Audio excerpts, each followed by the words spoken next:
Кечиресиз, жол кире 11 сомду. Ооба, эгерде сиз М-банк менен төлөй турган болсоңуз, анда 11 сомдун 50% гана төлөйсүз. Ошондо 5 сом 50 тыйын төлөп каламбы? Ооба, туура. Кандайча? Азыр анда сизге телефондон көрсөтөйүн, М-банк QR аркылуу М-бонус программасын иштетип алыңыз.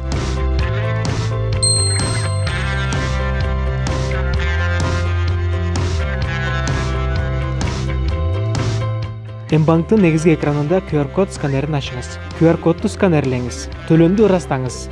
Мына даяр. Кэшбэк түштүбү?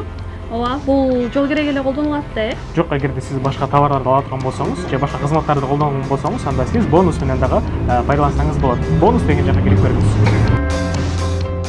Бишкекте троллейбустар менен автобустар нактылай акча албай калганда туура 1 айдан жүз болду. Биз ошол туурасында шаар тургундарынын сурамжылоо жүргүзүүнү туура көрдүк. Саламатсызбы? Саламатсызбы. Азыркы учурда автобус менен троллейбуска түшкөндө төлөмдү кантип жүргүзөсүз? Кантип жүргүзүп атасыз азыр? Мен М-банк аркылуу төлөп жатам. М-банктын тиркемеси, мобилдик тиркемеси аркылуу эле QR кодду окутуп, ошондой кылып төлөп жатам да. Мага ушул ыңгайлуу азыркы учурда. Көнүп калдыңыз? Ооба. Оңой эле, колдонууга ыңгайлуу да. Автобус менен троллейбуска түшкөндө биз үчүн айырмасы деле жок. Карта менен төлөсөң деле болот, наличка төлөсөң деле. Азыр карточка менен төлөгөн менин оюмча ыңгайлуу болуп жатат мен үчүн. Кандай десем, тиги карточка менен азыр ыңгайлуу болуп атат да. Негизи азыркы учурда мен электронный эмес, наличный төлөп жатам, но көбүнчөсү автобустарга түшкөндө.